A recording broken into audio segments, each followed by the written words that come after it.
seeks to repeal the National Lottery Act number 7 of 2005 and the National Lottery Amendment Act number 6 of 2017, and to enact the Central Gaming Bill to regulate the operation and business of all forms of online and remote gaming across the geographical boundaries of the federating unit and beyond the international boundaries of Nigeria, as well as to provide for the conduct of gaming in the Federal Capital Territory and enhance revenue generation for the Federation.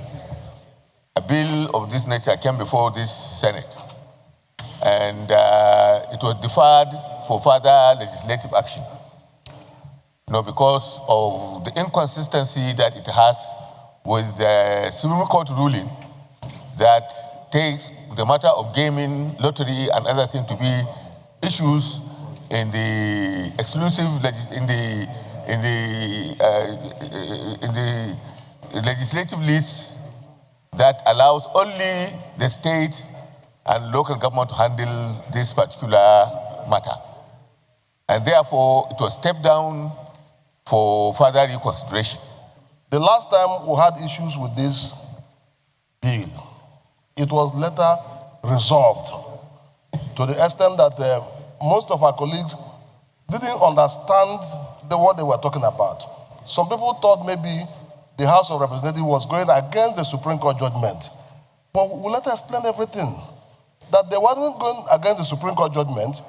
The only lacuna which people didn't understand is that when the Supreme Court gave the judgment, they didn't talk about the digital aspect of it. So the same way the Investment and Securities Act that we passed in this chamber that have been assented to have given SEC the powers to regulate crypto, which is an online thing. That is what this bill is seeking, for them to allow them to regulate gaming online, e-gaming, because no state can have control of e-gaming. Even if you are going to stamp something, you must read it and know exactly what you have stamped.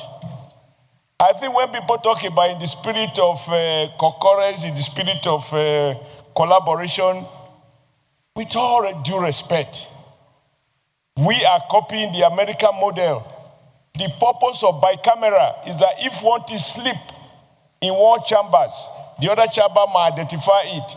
We do no harm, nor do we do favor by having the benefit of having a bill. But some people say it is straightforward. It is straightforward for those who have the benefit of having copies and they have gone through it and they find that there is nothing injurious. But not for people like us who had just seen it, even before you read the headings, we are asked to discuss. So, why I say I have difficulty is that you have given a ruling just 2 weeks ago. The following week, the rule was violated. Today again, we are faced with the same challenge. What happened to your directive that we should have at least 2 days? 2 days is now reduced to 2 minutes. For me, I'm a team player. But if I see upside,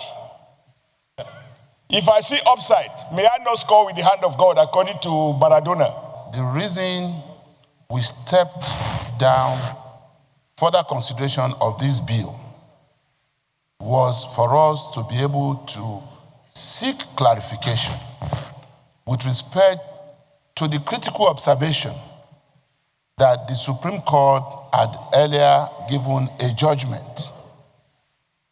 And we needed to be sure that that judgment covered the subject matter that this bill was trying to address. And we stepped it down. With respect to the observation by His Excellency, Distinguished Senator Adams Aliyu Oshiomhole, let me say that much as I will always agree with him that the business of lawmaking should be taken very seriously, I do not agree with his observation on this bill because copies of this bill were given out to distinguished senators, including His Excellency Senator Oshiomhole, 3 weeks ago, when in the middle of our consideration, we decided to step down this bill. And I can tell you with legal authority that the Supreme Court judgment was confined on the regulation of gaming only on those that has to do with retail and land-based operations. It has nothing to do with online gaming, which bill seeks to address. And moreover, Mr. President, the online gaming falls within the cyberspace, which is within the sole jurisdiction of the federal government. Of 2005 and the National Electoral Amendment Act No. 6 of 2017, and to enact the Central Gaming Bill to regulate the operation and business of all forms of online and remote gaming across the geographical boundaries of the federating units and beyond the borders of Nigeria, provide for the conduct of gaming in the Federal Capital Territory and enhance revenue generation for the Federation and for related matters 2025, HB 2062, third reading, taken and passed. A bill for an act to establish the Chartered Institute of Capital Market Registrars to ensure professionalism in the system and to for related matters 2025, HB 140, third reading, taken. The Leader of the Senate.